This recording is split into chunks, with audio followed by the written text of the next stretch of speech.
Hey guys, it's Decky here from beautyandwifelife.com. I hope that you're doing well. So this video is called 5 topics that you must talk about with your partner before you get married, brown people edition. And these 5 topics I want to talk you through. We should be talking about them and talk about them in detail because so many people have problems after they get married, us included, because we didn't talk about things in depth or properly.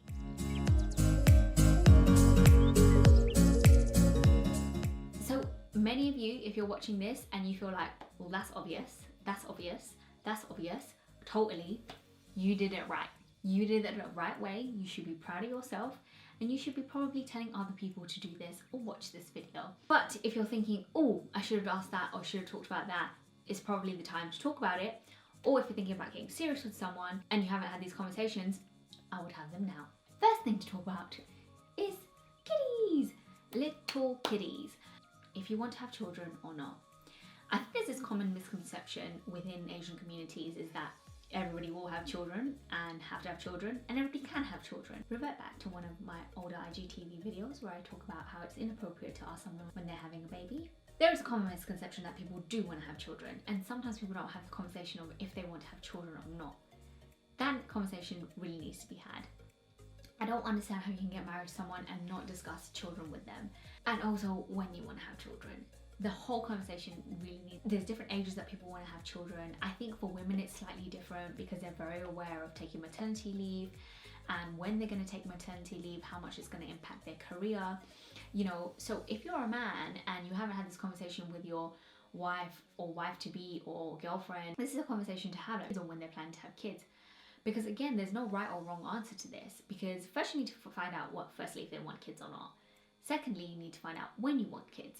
Because if you do want kids, you know, and you're thinking, okay, well, I want kids by this age and your partner's on that, not on that wavelength because they've got another plan or whatever, that's going to cause problems. So the second thing is finances. You really need to be talking about what your attitude towards money is as an individual. And what I mean by this is one person could be a saver, one person could be a spender. If one of you is a serious spender and another one of you is a serious saver, that is not going to work. Because if you're used to having a mentality that I need to save, and your partner is spending all the time, and it's like it's not communicated, that's going to cause arguments. Also, you need to talk about your financial goals and like how you're going to hit them and where you're going to get there. You realistically need to talk about what you want in 10 years time or what you want in 20 years time and work backwards from that point. You have to be realistic about the kind of salaries that you are on, what that will give you in life, what kind of life that would give you, etc. You can't be on a below average salary and spending excessively on things and then expecting a good life without being potentially in debt, without other investments in place. So it's really, really good to discuss with your partner what your financial goals are and what kind of lifestyle you want to live with those financial goals. You've got your bills and then you've got whatever your luxuries are on top. So that could be, you know, for me, makeup, it could be Amazon orders, furniture right now because we've been moved into our place on top. You'll need to figure out like what sort of approximate you're spending on a monthly basis. Then on top of that is the big M word, the mortgage. Are you going to be renting? Who's going to pay it?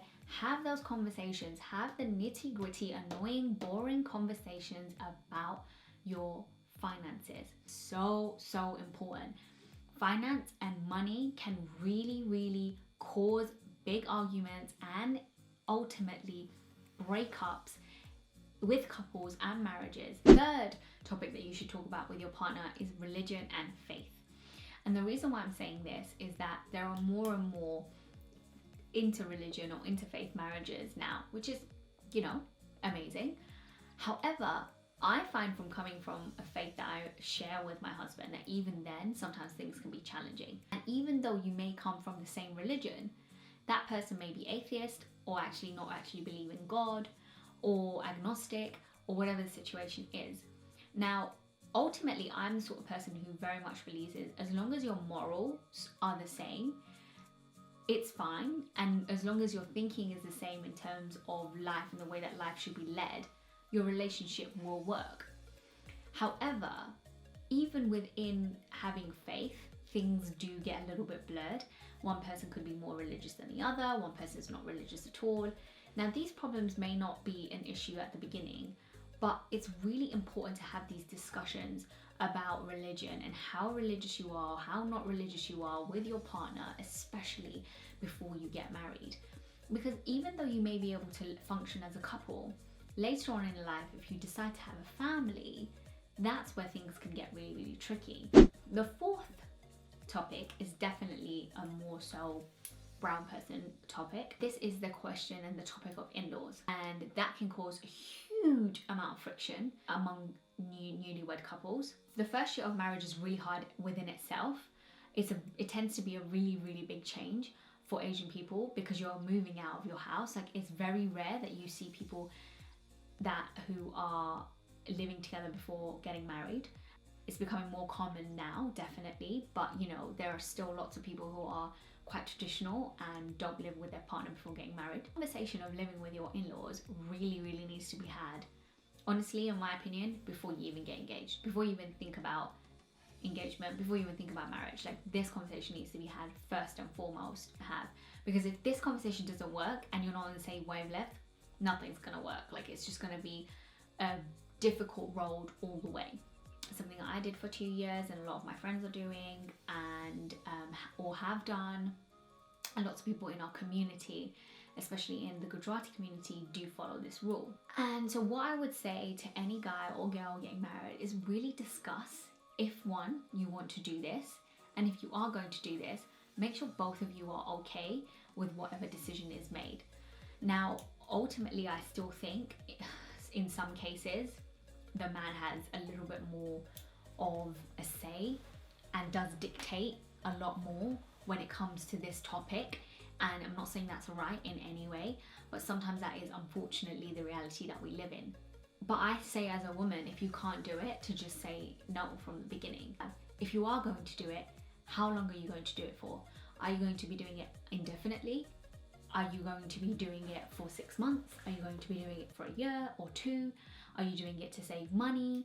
Are you doing it to, you know, because of culture? Because some people it's not even a saving money thing or whatever. It's just, oh, because we have to. What are the reasons that you're doing it for? Make sure you're both okay with those reasons. And also, like, set boundaries as well, as in what will be expected of you if you're living in an extended family. And also, if you are the guy, to really go and ask your parents and your family, what is your expectations of my new wife that is going to come into the home, and have those conversations very early on. So it's just, as time goes on, it's easier to avoid those arguments. You need to have the conversation of respect, I think, between both parties, and an understanding that this is a life-changing event, not just for one person, but every single person. But ultimately, the biggest change is for the girl who is leaving her family to join this new family and move into this new environment. And I think if everybody goes in, I mean all parties go in with that kind of understanding that, you know, there is this girl who is leaving her family, who's leaving the life that she feels comfortable, the home that she feels comfortable in, for this new life with this new man and new family.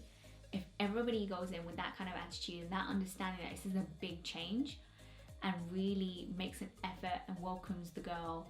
But I definitely think that all aspects of in-laws, living with them, expectations, what you're supposed to do in the house, what your chores are, all of that needs to be discussed, and discussed in a really calm and positive way.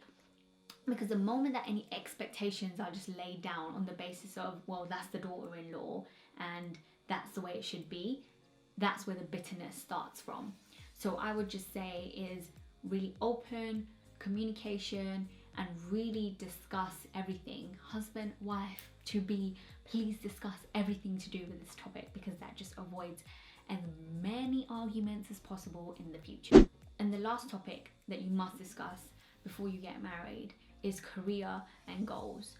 And this kind of connects with the discussions that we've had about family, children, and living with the in-laws, everything. And the reason why I'm saying this is because Career is a big focus in everybody's life now. Right, you need to discuss with your partner how far you want to go in your career and what you want to achieve and what age you want to achieve that by. Firstly, is that realistic? Okay, if it is realistic, you need to be discussing with your partner how you're going to make that happen. How does that fit in with your personal life at home? Is that okay with each other's expectations? If you're working late nights, is the other person going to pull their weight? How does that whole dynamic work? And also, again, how are you then you need to figure out, okay, these are my goals, then how am I going to fit in a potential family within those goals? Okay, so I'm going to try and hit my goals first and then have a family, or I'm going to have a family first and then hit my own business. Like, what do you want to achieve? Because having a job and having a business are two different things. If you want to become an entrepreneur, that's a completely different thing as well. You may have multiple businesses. So how are you going to support each other through that? Are you going to become entrepreneurs together? All of these kind of questions are there. Like, even if it's as simple as we're both salaried individuals, we're both going to work. Okay, that's great. How does that work with your personal life? So all of these components to your life and the way that you want to live your life and how you see your life being in 10 to 20 years have to be intertwining and working together for you to be successful as a couple. Sometimes, you may not have all of the answers, and that's okay, but you need to know that you are both willing to be flexible. I hope that you found this video helpful. I'm really, really keen to hear your thoughts. Do you think that there's any other things that couples need to talk about before they get married? Drop them in the comments below. I'm really, really keen to hear what you guys have to say. And I'm really keen to hear, Kesh and I have only been married for 3 years. Okay, we've been together 11 years, but we've only been married for 3 years. We're quite new in terms of getting married. But I would love to hear from couples who have been married 1 or 2 years, or just newly married. What are you guys going through? What are your struggles at the moment? And also couples who have been married for a really long time. How have you guys got through it? What did you talk about? What have you been your pitfalls and some of your stumbling blocks? How did you get over them? I'm really, really keen to know. Please drop your comments below and your experiences below. Even if you feel like private messaging me, please do that as well. But the main thing is, make sure you follow me and share this video. I will speak to you all soon. Bye.